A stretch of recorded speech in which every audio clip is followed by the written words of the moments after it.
talking about responsible event management.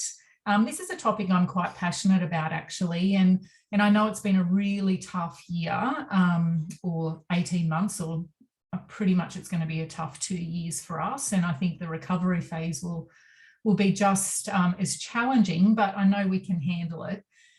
But through the last 18 months, I guess this whole conversation around, you know, being responsible, being sustainable, supporting community, social responsibility, a lot of these things have come to the forefront again for events, and therefore I believe this is a really important conversation for us to be having right now. So as you can see on the screen, this is our second live webinar. We'll have risk management, emergency management, marketing and social media, and event teams and succession planning still to come over the next few weeks. And we also have a few pre-recorded bite-sized webinars, so they'll also be made available to you in the coming weeks. They are covering off things like accessible events. We're going to look at COVID planning, so we'll look at that public events framework. We're also going to look at tips and tricks around site planning, and we'll also introduce you to the new state government event planner tool. Nicole. I was just going to say, we've got the view of the slides in presenter mode, so it's, yeah. Thank you so much. You know, I've done that before and nobody told me until I looked at the recording. I was like, oh my gosh, my apologies. Not sure why it's showing that one. Okay, that should be better for you. Yeah. You don't need to see my notes. Great. Thanks, Nicole. So that's our series. So we've still got a lot to cover over the coming weeks. And as I said to you on Monday, although we've got a structure and we've got topics that we're going to be delivering, I work in all aspects of events. So through Revents Academy, I actually support events through what I refer to as the 10 steps to successful and sustainable events. So that covers off on everything from logistics and operations through to marketing, volunteer management, even strategic planning and setting up effective structures, anything to do with events. So if there's anything that comes up during this series that you want to talk about that's not necessarily related to the topics, I'm happy for you to bring those up in our chat time as well, because I just want to make the most of this time that we've got together and support you guys, not only to establish good operations, sorry, people keep jumping in, so it's distracting me a little bit. But I don't want to just support you through creating these good, you know, operational systems and processes, although that's the core purpose. I also want to be able to share with you any other insights and knowledge that I may be able to share. So please make sure you're making the most of that. For those of you that may not have been here on Monday, just a really quick intro. I'm Linda Tillman. I am the Managing Director of Regional Tourism Consultancy, Tilma Group, and we've been operating Tilma Group for, I think, 14 years. It'll be 14 years now. And we do work across all parts of regional Australia. And in the last 3 to 4 years, I've created Revents Academy, which you can see on the screen now. And this is all about doing this kind of stuff. It's all about working with regional events across Australia to assist them in simplifying the event planning process. And when I say simplifying, it still requires a bit of work up front, but the whole philosophy behind this is if we can actually set up really good systems, structure and processes, and what I refer to as our back of house, and get that in order, it does make your job easier. So this is all about how do we create those good systems and processes. So I get to do this all the time and I love it. Now, what are we doing today? I've got a lot to cover today. I'll apologise in advance if I'm going through things quickly. I'll try to slow things down, particularly when I'm getting to some important points. But once again, we do have resources and templates that will assist you with every one of our live sessions. So Everything that I talked to you about today will be supported by a responsible event planning checklist. So that has great detail in terms of all of the different areas for you to consider. And I guess I just wanted to let you know that, because I don't want you to, be distracted trying to take down too many notes. If there's things that I refer to that I know are not in the document, I'll make sure that I share that in the chat box when we get to the discussion time. But at this stage, and who knows, because sometimes I throw anything into these live webinars, but at this stage, I don't intend to bring anything new into the conversation. All right, responsible event planning. What I want you to do is have a think about that. What does that actually mean? What is a responsible event? Have a little think about that and then share it in the chat box. So I want you to share how you would describe a responsible event. What makes an event responsible? And is your event responsible? Or do you think that there's things that you could do to improve that? And you might not answer that question until we start having this conversation, because it's really important to understand what it means about being responsible. So if you don't understand that, then maybe leave that question until we get rolling through this webinar, and just think about that. Think about how responsible your event is.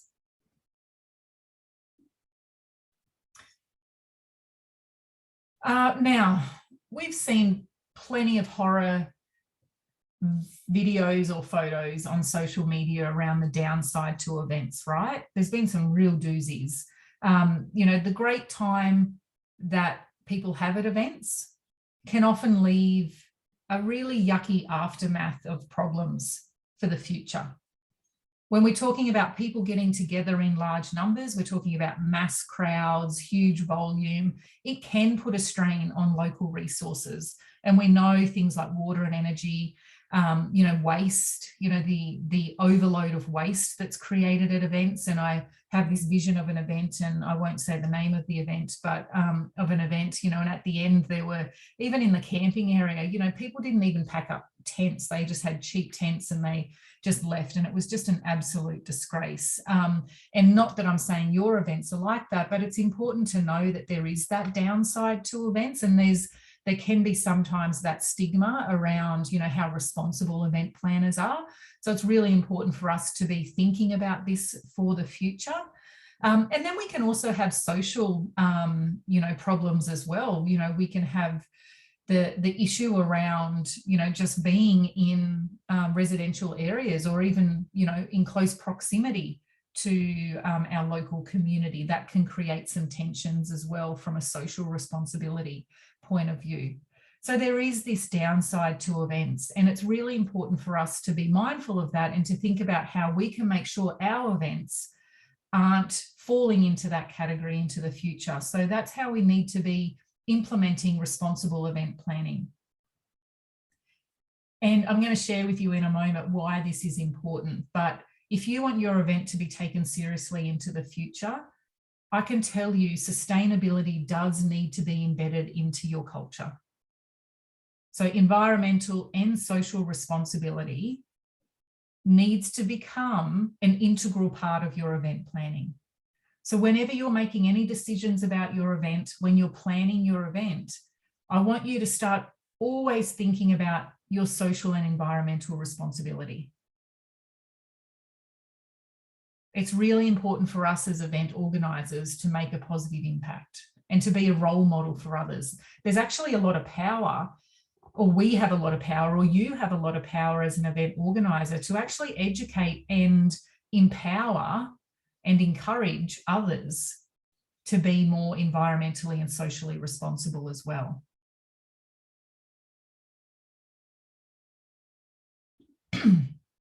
Now, I'm just going to share with you briefly. I know this is not 100% relevant to you in Victoria, because this is something that's come out of Queensland, but this is really, I guess, has levels of relevance from a global perspective.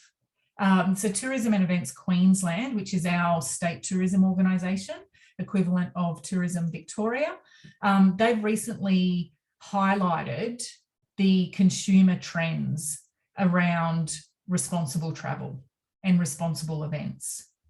And it reinforces that real significance around taking this serious. So they've actually shown through, you can see on the screen at the moment, it's all centered on this whole theory around the rise of the purpose-led economy. So essentially what their research showed, so they had some global research conducted about 2 years ago, and they've had it reviewed since, just to make sure that it's still relevant from a COVID perspective. But what that research really showed is that we have moved from a consumer economy to a purpose-driven economy. And essentially what that means for travel and events is that when people are traveling to a destination or visiting an event or attending an event, they're actually starting to seek out purpose-led brands that align with their own values and beliefs. So this is really important for Gen Z and millennials. But what it also showed is that future generations are expected to follow this. So our future travelers, our current and our future travelers, are going to be making their decisions around what they experience, events they attend, tours they go on, based on how they align to their values and what their purpose is. It's so interesting. I've actually been doing this mentoring for Tourism and Events Queensland around this. They call it the Transformational Travel Guide. And actually, I'll share the link to that because it's an online PDF that anyone can look at. As I said, it is Queensland based, but the principles behind this are relevant to global tourism or event operators. So there's basically the principles within that guide and around this brand. So the new brand for Queensland is called Travel for Good. That's their brand. That doesn't mean they're going to have a tagline saying, visit Queensland, travel for good. That's definitely not the case. But what they're trying to do is to support their events, to support their tourism operators, to understand how to actually embed the principles of this. And it's all about being responsible. It's this whole thing, you may have heard this term conscious travel. So people are starting to be more conscious about how they travel, where they travel, and their planning and decision-making around travel. More and more event attendees are also starting to demand sustainable practices and respect for the environment. So it's no longer something you should do. I would say even 3 years ago, we used to look at it and go, environmental sustainability, we should do a bit of recycling, we should do this, but it wasn't kind of essential. But now it's a growing expectation from many consumers and many of your potential event attendees. So it's actually becoming a selling point.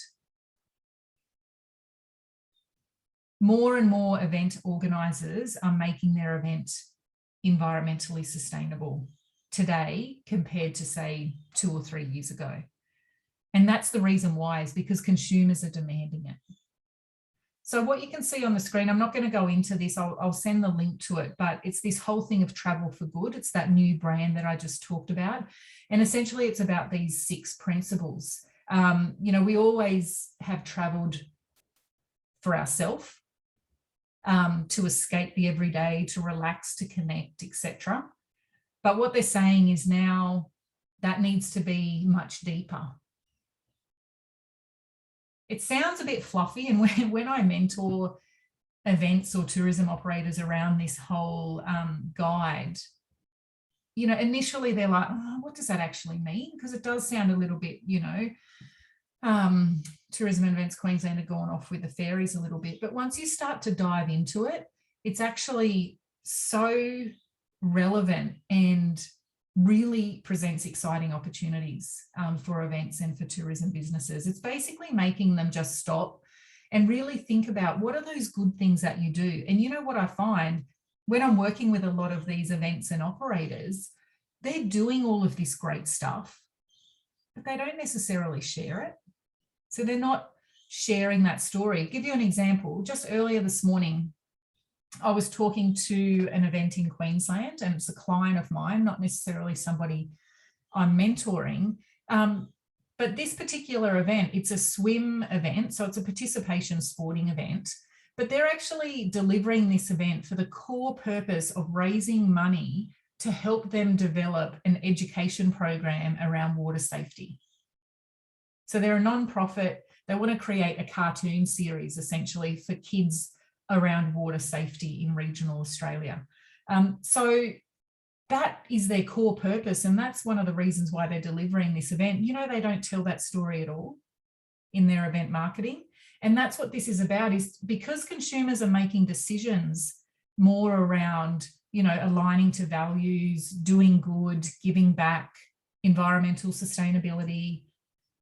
You need to share those stories. So you not only need to do the good things, you also need to share them with your audience as well. All right, now what I'm going to do is just talk through some tips on how you can become more responsible. And look, hopefully a lot of these things you are considering or have considered for your event. But what I want you to do as I'm talking through them is just to think about, if it's not something we already do, are these things that we could start to consider in the future for our event? As I said, these are all provided in a checklist that you'll receive, so don't feel like you have to write them down.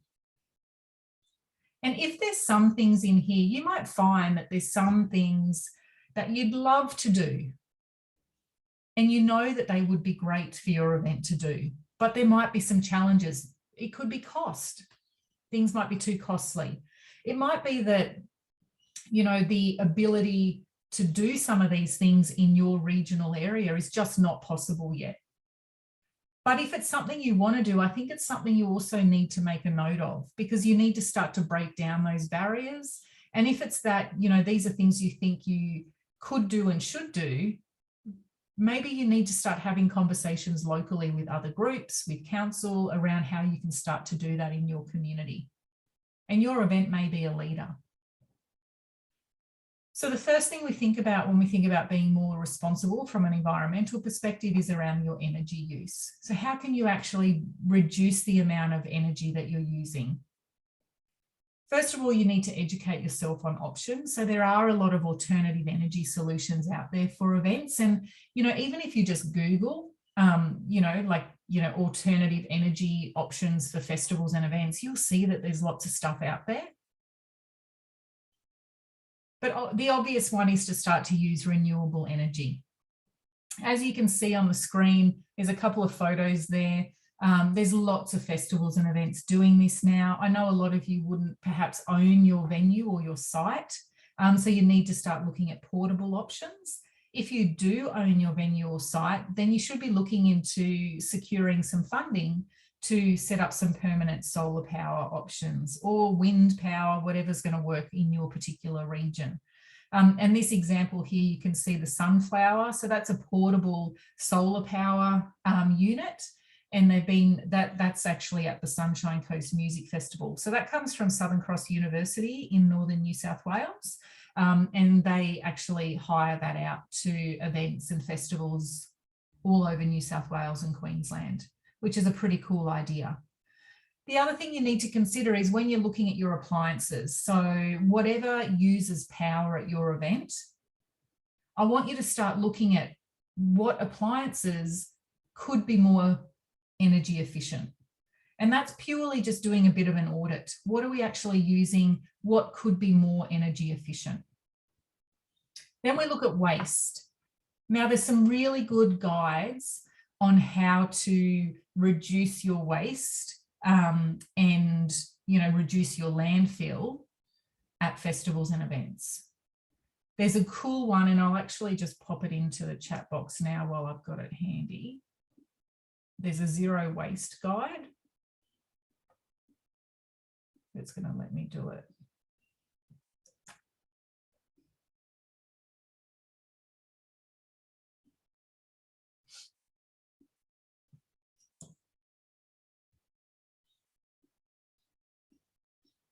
This is a pretty cool one. But there's lots of different resources and guides and tips and advice on how you can reduce waste, because this is something we can all do. I totally appreciate that, particularly in some smaller rural communities, Sometimes we don't have access to recycling facilities, but I'd be really surprised if that's the case in your communities. It's really just about having those conversations with councils. And I know already, I mean, Northern Grampians, you guys have a recycling trailer, so you can chat to Kate about that. That's a trailer that has 12 to 16 recycling bins that can be used at your event. So you can hire that through council. Macedon Ranges, Nicole's also shared with me, there's recycling stations that can be booked through council's waste team. And there's also a cool joint project happening at the moment, which is a wash against waste trailer. So stay tuned for more details on that one. So there's already stuff happening within your area.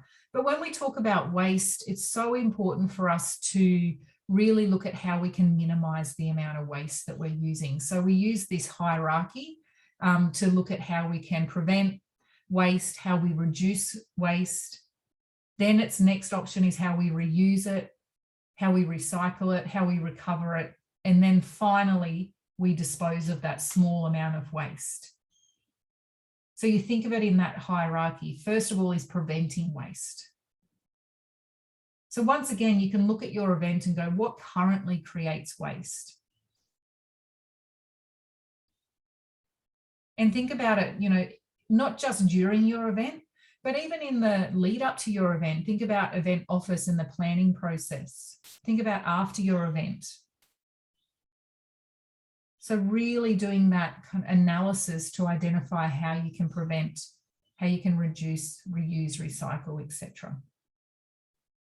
So you can go paperless, so digital tickets.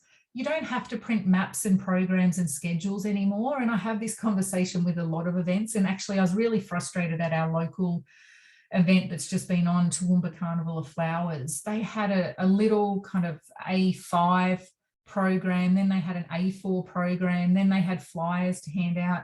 And I volunteered in one of the information hubs for the event. And you just see people taking them, they have a look through them, and then later in the day, you see them all in the bins. There's so many ways we can do things digitally these days. So try to get away from printing too much. You need to be able to provide those recycling and organic waste collection bins. So one of the biggest challenges events have when we talk about this, multiple bins is people contaminating.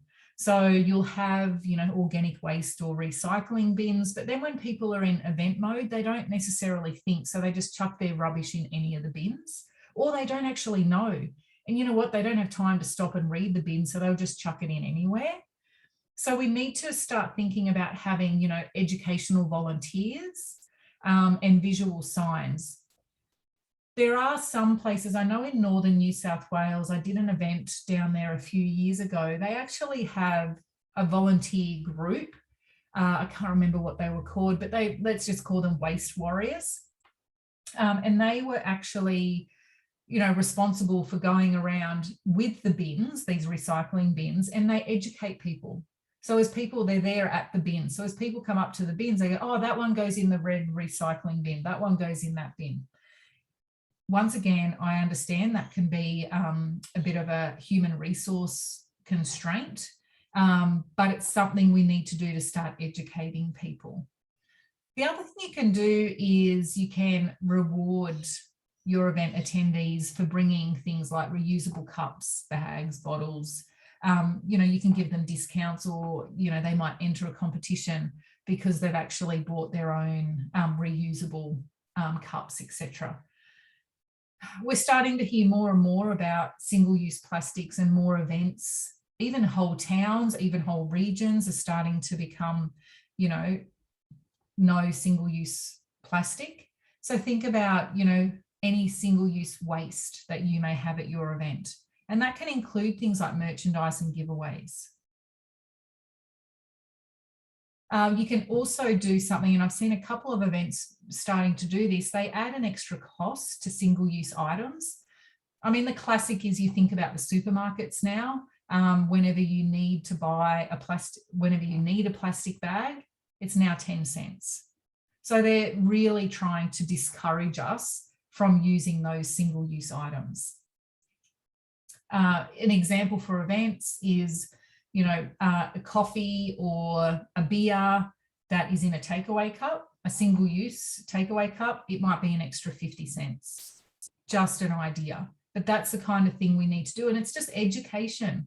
It's encouraging people. We need to reduce that amount of waste. How many, coffee cups do you see in bins, or those, they use those plastic cups for beers at music festivals, and there's thousands of them.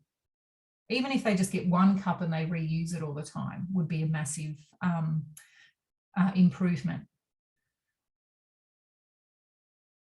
And report on waste and recycling. So, when you finish your event, it's good to celebrate it. So if you had so much, that was recycled, or, so many people using reusables, you can do a bit of a success story around that. And once again, it's not just about you celebrating that, but it's educating people.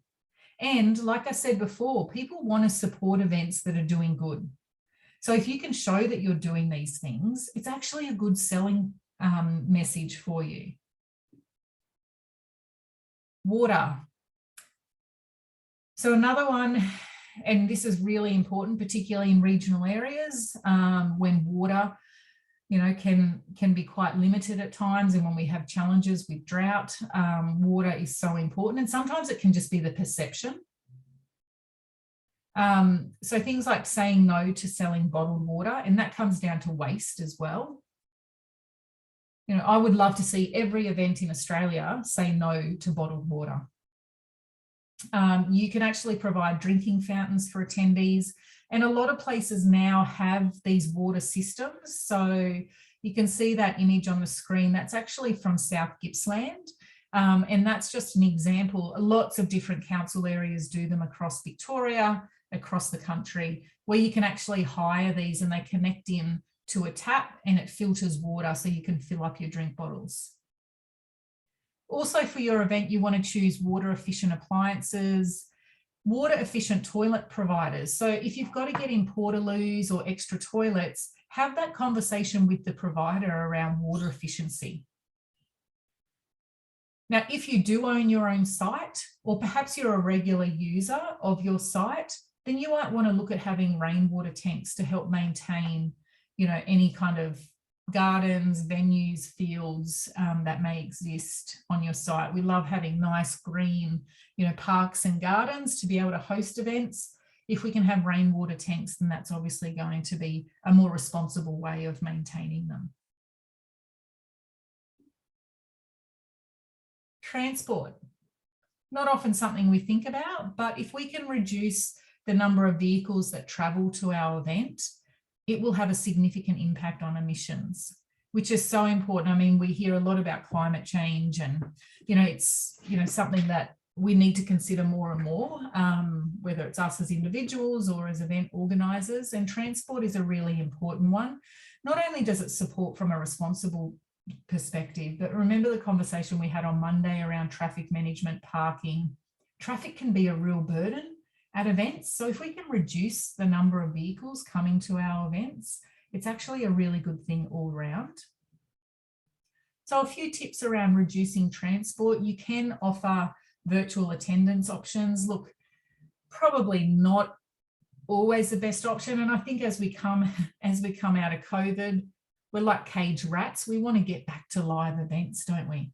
So, depending on what your event is, that may or may not work. You can just provide information. Sometimes people don't realise that there could be walking tracks or cycling tracks or public transport routes that come straight to your event or your venue. So put that information on your website, in your programs, all over your social media so people know that. You can also offer incentives. So similar to, like I said before, with waste, offer incentives to attendees if they use smart transport options like carpooling. You might have a social media competition with a prize attached, or you might even just have free public transport for ticket holders. I've seen a lot of events do that. Offering shuttle services. So you might not have public transport that comes right to your event site, But if it goes to a particular point, then you can offer a free shuttle service from that public transport drop-off point to your event. Also make sure, back on the bike thing, also make sure that you've got adequate infrastructure. You know, so these days we find them around town everywhere, usually, you know, little bike racks and, you know, areas to lock your bikes. I see a lot of shopping malls now have actual fenced off areas that are lockable. So you can take your bike in, you can still secure your bike inside, but you know that it's safe and secure. And then, you know what, if you can't do anything, at least look at linking to a carbon offsetting service on your website and through your ticketing. And that what that does is it encourages attendees to carbon offset their trip to your event. I guess the classic example there is airlines. You know, when you actually book a flight, not that we've been fortunate enough to do that for some time, but when you book a flight, there's actually an option to offset your emissions from that flight, and you pay a little bit more and that offsets your emissions. So I guess once again, it's a feel-good thing for people to know that if they can't carpool, they can't use public transport, there's still that option for them. So it's all these things about how you can be responsible, and then you share those things so that your attendees or potential attendees know all of these great things that you're doing. They know that you're serious about being responsible. Food waste is another big thing, or just the type of food you use. So where you can, offer locally produced food. You need to also look at reducing food waste where possible. And I know that can be tough when we sometimes don't have a really good appreciation of numbers, but if you've got, you know, food trucks coming, always try to keep them up to date as you're getting closer around ticket sales or indicative numbers, so that they've got a better idea of how much food to have at hand, so they're not over ordering or overcooking and then having a whole heap of waste. Always look at working with, you know, food trucks or caterers that have the same values as you. And this goes back to, you know, what we were saying even on Monday was, you know, making sure that you work with those third-party suppliers or third-party providers that have the same values and ethos as you. You can engage a social enterprise for catering. I actually see that a bit in my local community. We actually have Tony's Kitchens, it's called, and it's actually the soup kitchen. So we have a large homeless population in Toowoomba, like a lot of different communities. And Tony's Kitchen is the local soup kitchen, and they also have a coffee cart, and they go to different events and they sell coffee and cakes and stuff like that. And they actually engage also the homeless people. We have another one called Emerge, and that's a youth homeless social enterprise. And they have a cafe and they do catering and stuff as well. So you may have some of those in your local area. And once again, if you're using them, tell that story. You can share that story on social media. It's a feel-good thing. I encourage you to provide and sell reusable bottles and cups to attendees, and we talked about that in waste. And also partner with an organisation that collects leftover food. So this could be an organisation that might take those scraps for composting or gardens or something of that nature. It could be someone that takes it for, they might have a piggery or for animals, or depending on the quality of the leftover food and local health laws, you may be also able to pass that food on to a disadvantaged group or a social enterprise as well.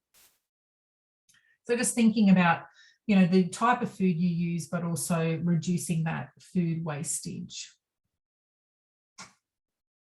Now, in addition to everything that you do, you also need to consider your third-party providers and also think about your purchasing decisions. So like I just said with the catering, only work with third-party providers that have the same values and ethos as you. Try to, where you can, purchase items made from recyclable and reusable materials.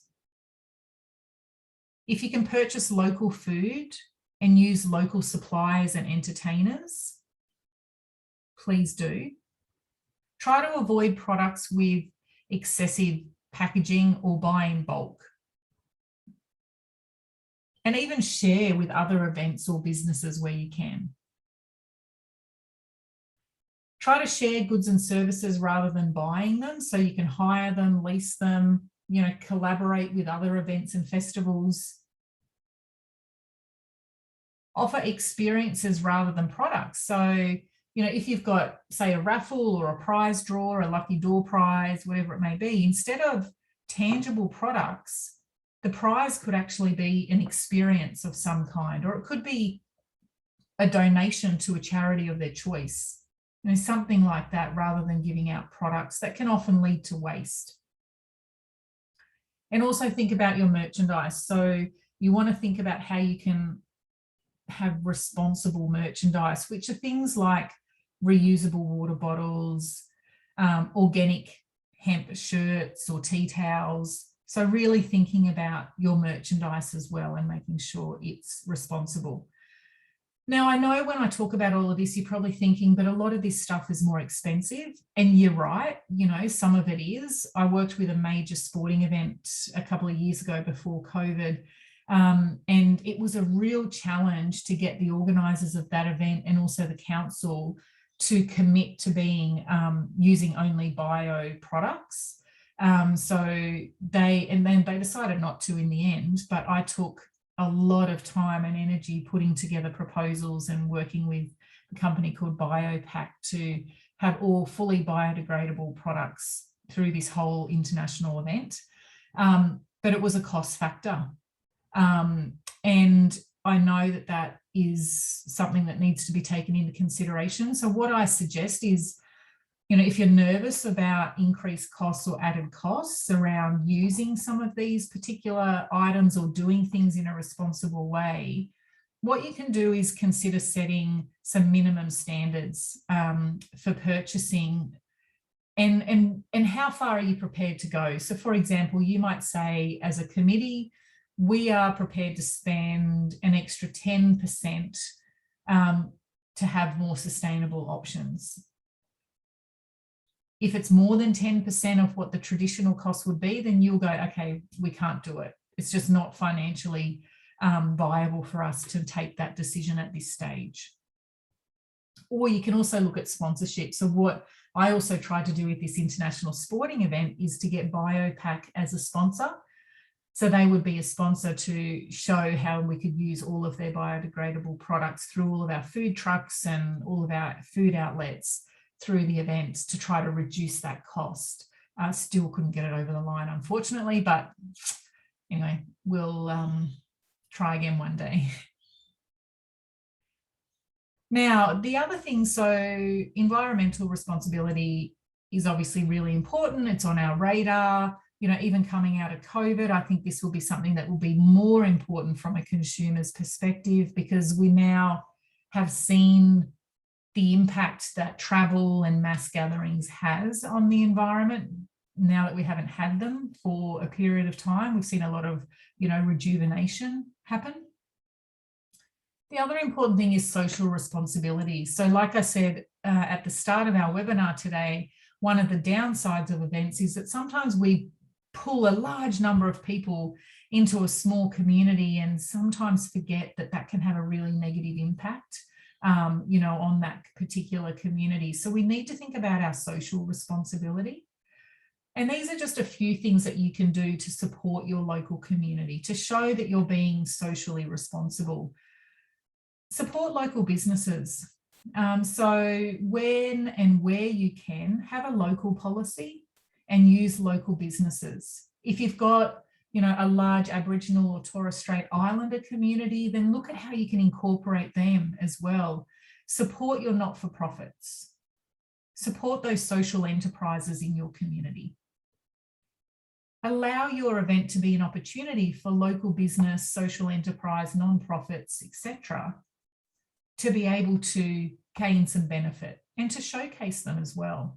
And you know what? That's also great from a visitor's perspective, because one of the things we love these days is when we travel is we want to support local.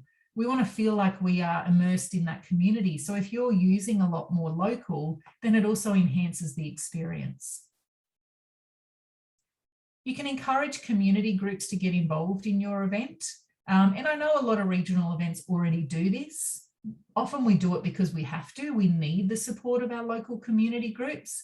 But it could be that you encourage them, you know, to get involved, to do things like collecting containers for change, you know, the whole 10-cent coin, 10-cent can program. You might have volunteer projects that they can participate in your event. They might do fundraising initiatives. The one thing I'd suggest around that is to just manage it well, because you don't want to have, you know, 10 different community or fundraising groups at your event trying to sell raffle tickets or asking for more money from people. So one thing that works really well is you as a committee or a team, you might pick one community organisation or charity per year. And you go, this year we're supporting, let's just say if we were in Toowoomba, we might go, we're supporting Tony's Kitchen. So that's our social enterprise of choice for this year. So that means they're allowed to come and fundraise at our event. We're going to promote what they do. We're going to have their coffee cart at our event. So it just also makes sure you don't impact on the visitor experience by having too many different community groups kind of, with full respect, you know, putting their hand out, asking for donations and fundraising. Partner with a socially conscious charity. So like I was just saying, pick one per year. Also think about who you take on as a sponsor. And I guess something that stands out here is we in Toowoomba, just north of Toowoomba, there's a small community, a really rich agricultural community. And they were actually approached by a mining organisation to sponsor them. And it actually created some real tension amongst the committee, because some of the committee were like, we need the money, we need to take on these guys that are offering us a good amount of money to support our event. The rest of the committee is saying, but hang on a minute, that just doesn't sit well with us. You know, it doesn't support our values. We're all about having, you know, rich agricultural communities. You know, it was a clash of values and ethos. So you need to be really careful of the type of sponsors that you take on as well. Ensure that your event is accessible and inclusive. So it's really important that your event can be equally enjoyed by all. So you can have things like, you know, sign language interpreters.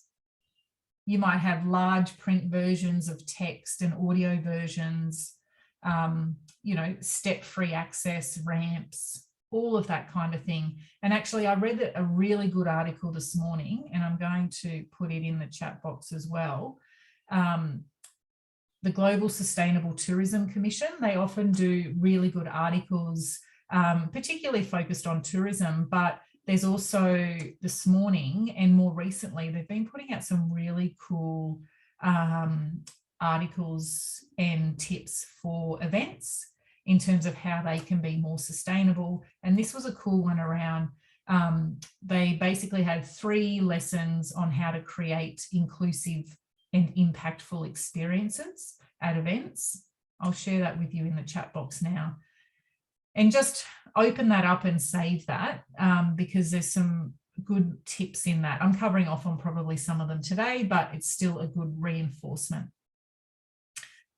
Point 6, when we talk about social responsibility, you know, think about catering choices. You know, these days we have gluten-free, vegan, God, I don't even know, you know, low carb. There's so many different things, but also from a cultural perspective. So you want to think about, you know, the cultural diversity within your community and making sure that you're including, you know, catering options to suit those specific needs and desires. And then, of course, if we're thinking about disturbances, and we talked about this in our event management plan webinar, you know, this is something that needs to be addressed in your event management plan. But also from a social responsibility perspective, you want to be really respectful of local residents and the local community around your event. So work really hard to try to reduce noise, reduce traffic and any disturbances to local residents within the neighbourhood. And consult with them if you have to. And Nicole made a good point on Monday. You know, we were talking about that parking challenge, and Nicole made a point of saying, have those conversations with, if there's people that live close to your event site, you might have a bit of a focus group session and get their thoughts, ask them for feedback on how you can do things to make it more comfortable for them when the event's on. Now, I'm almost done. The other thing I wanted to share with you is, like I said at the start, this whole thing about being a responsible event is quite powerful. And it's really important that we communicate what we do.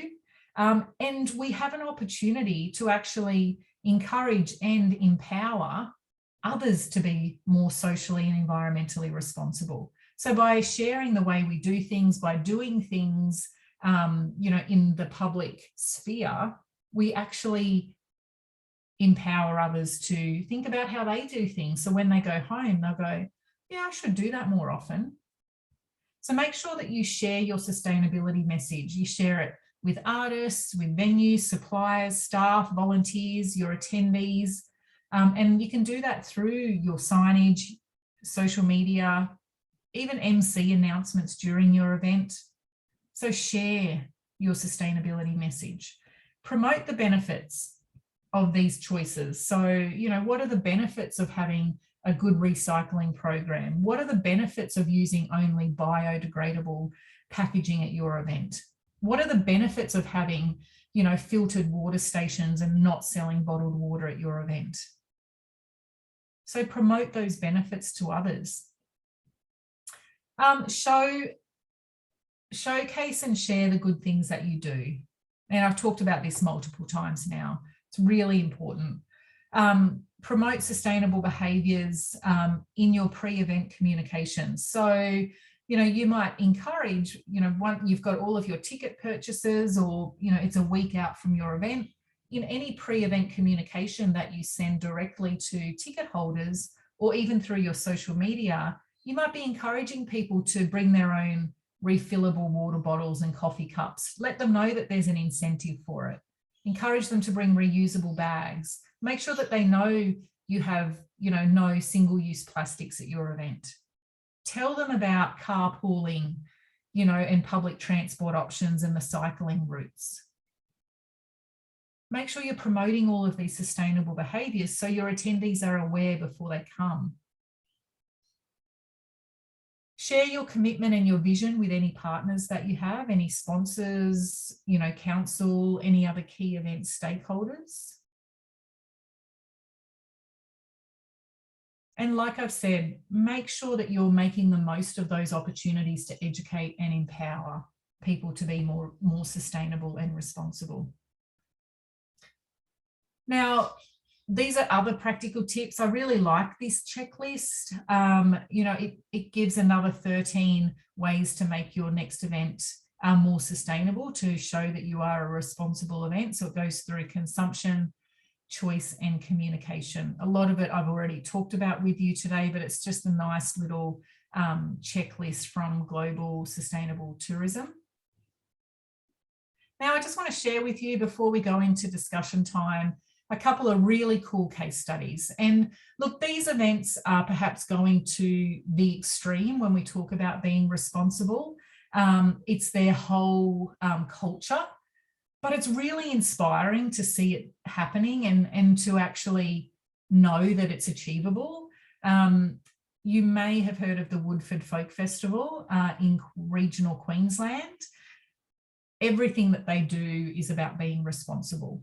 Like, it's so inspiring. If you ever get the chance to go to Woodford Folk Festival, just put it down to research and development and go to Woodford Folk Festival. It is amazing. You know what? Actually volunteer at Woodford Folk Festival, because that will give you a bit more insight into how they do things. And their volunteer program is amazing. So you'll pick up some cool tips in that as well. They've got an environmental statement on their website, so they're really passionate about the environment.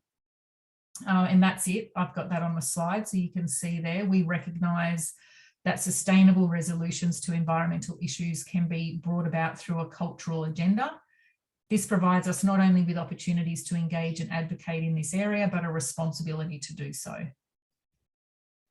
So some of the things that they do at Woodford, just to give you a bit of an idea, they have sculptures made of bamboo that's grown on the site, so natural sculptures. They do a lot of reforesting of the site, so they own their site. So this is a festival that's been going for years and years and years. It's more of a commercial model, but they own their site. It's a really successful event. So we've got to think of size and scale here, but it's still very inspirational. So they're constantly reforesting their site. So they actually have a separate festival each year that they call the Planting Festival, where all they do is plant trees. They have on-site septic and wastewater treatment system. They've got on-site compost. So they compost all of the waste from their festival over 1 year, and then they plant the trees on that area. So it's like this rotating program that they have. So all the festival, their main festival compost or waste goes into a particular area on their site. It's all composted. Then they have the planting festival and they plant trees on that site. So cool. They use renewable energy. They use grey water to irrigate their site. I don't know how many acres, like their site is massive. Like it's probably 40 or 50 acres maybe. So they use grey water to irrigate. All food utensils are compostable. They even have ones, they look like clear plastic glasses, but they're actually compostable. They actually help attendees participate in responsible practices. They have workshops during their event around environmental sustainability, etc. They have public transport, and it's in quite a remote area. And they also measure their environmental performance each year. So it's really important to them to actually be able to measure that and to share the impact that they're having.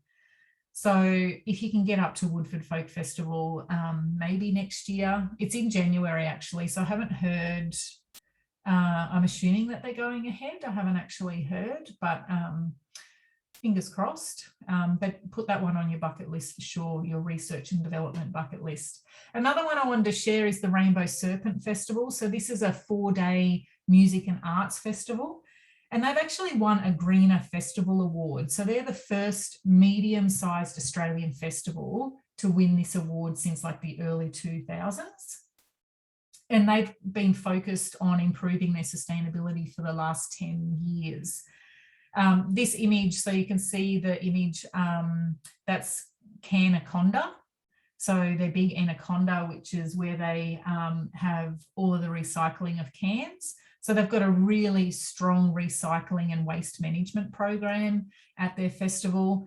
And the other cool thing, so these guys in the green, and I'm sorry about that image being a little bit blurry. So they're called Order of Recycling.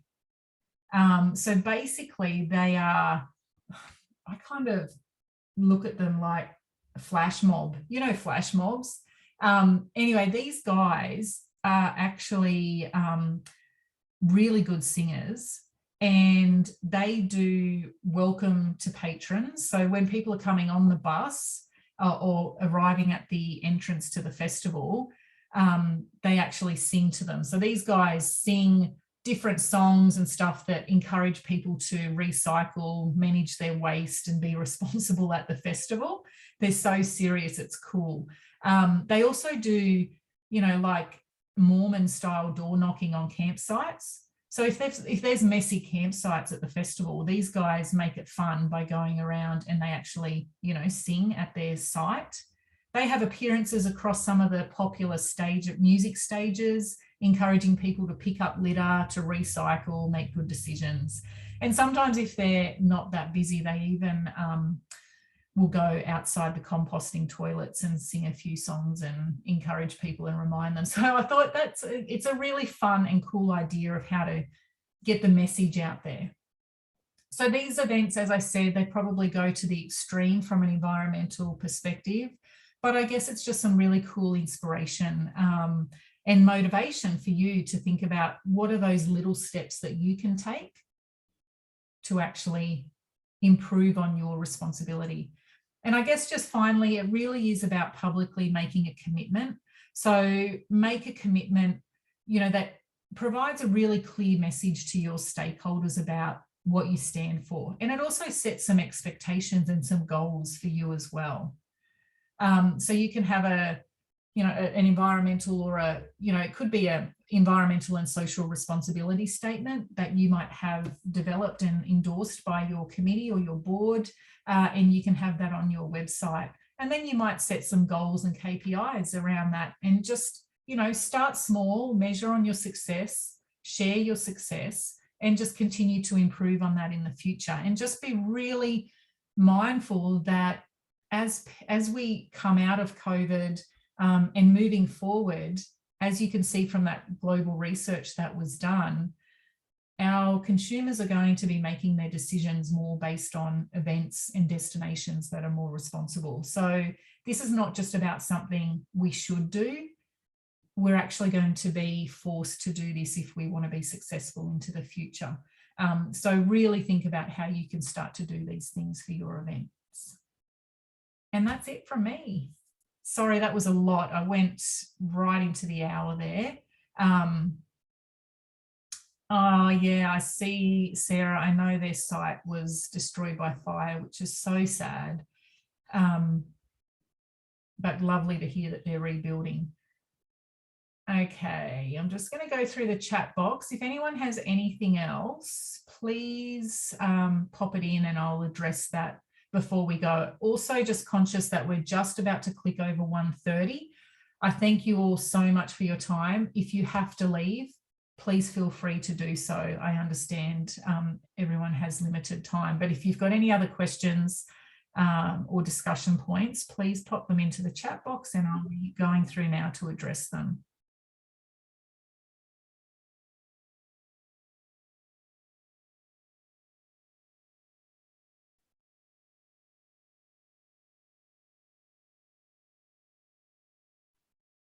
Kathy, did you get an answer to your question? Kathy Bell was just asking about dates there, not wanting to clash with any dates. Maybe just have a look at that, anyone. Oh, it looks like Nicole's responded. Awesome. I was going to say council will be the best point of call there.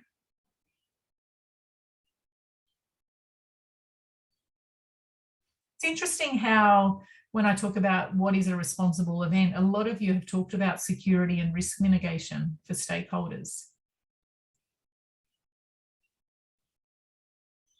That is part of being responsible, I guess.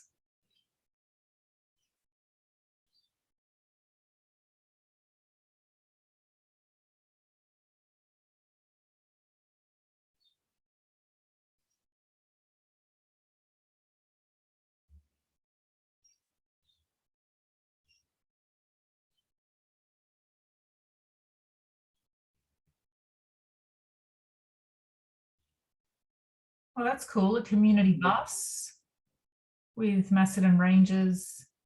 So there is opportunity there for a shuttle, but you need a driver. That's cool.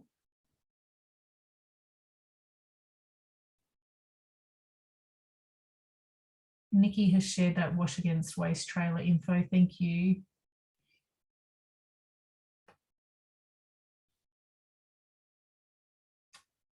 Jackie's asked whether we need to get a copy of the PowerPoint. You don't actually get a copy of the PowerPoint, Jackie, but all of these sessions are recorded. So you will receive a link to the recording along with the supporting document that goes with it. So you'll be able to share that with your team or come back and refer to it at any point in time.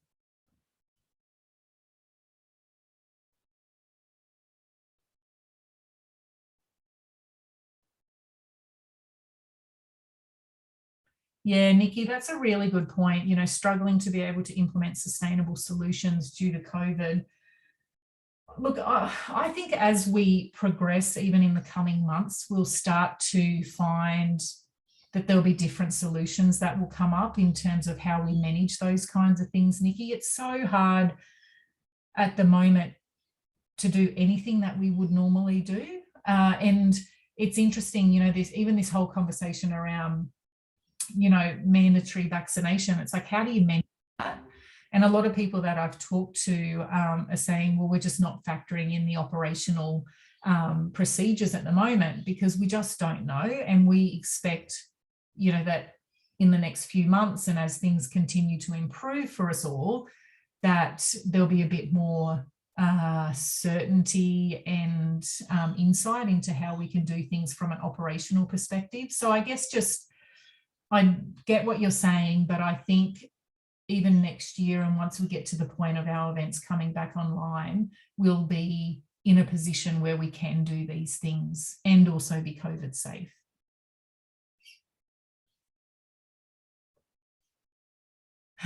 Jenny, good question. Okay, and you've just added some more. Let me just have a quick read within the committees. Yeah. Massive number of community and business decorated Christmas. Yeah, absolutely. I mean, decorating Christmas trees, like how much waste does that create? It's not environmentally responsible, but we still want to have that celebration, right? And I get that it's a challenge from both sides. I don't have an absolute answer for that specific scenario, Jenny, but I guess, you know, from a broader perspective is, you know, that we talked about that waste hierarchy. So as long as stuff can be reused, recycled, there are now Christmas decorations and people, you know, making things that are, you know, are more environmentally responsible. And even, you know, people are now decorating their Christmas trees with local, you know, upcycled materials. So it could be that and I'm thinking as I'm talking here, but it could be that there's, you know, a cool local workshop program leading up to the event that's all about upcycling, you know, which is kind of trendy again at the moment, you know, taking waste and how do we upcycle? And you might have trees, you know, each different community group or school or business could have a tree, and they've got to use recycled materials and they've got to upcycle waste to decorate their tree. And you could have a competition around the best upcycled Christmas tree. I don't know, just throwing out ideas, but there's ways you can get around it whilst still achieving the desired outcome. That was me just kind of throwing some creative thoughts out there, but your point about, you know, that negotiation within a committee is really important. And we often get this as well when we talk about, well, what charity do we want to support? Or should we support a charity? Or should all of our money go back into the event? So it can be, you know, people have different views and that's okay. And we encourage that. What you need to do is get to a point where there's a bit of a policy around it. So there needs to be some robust discussions about how do we deal with this? What's our position going to be on being more environmentally sustainable? And then you need to don't just agree on something in a meeting and go, that's done.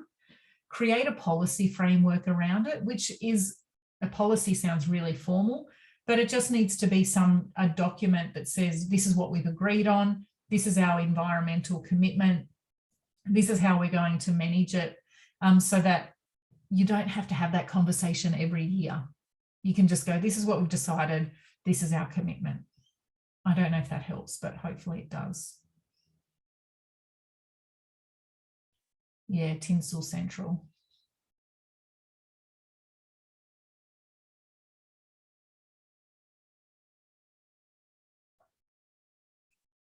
Excellent.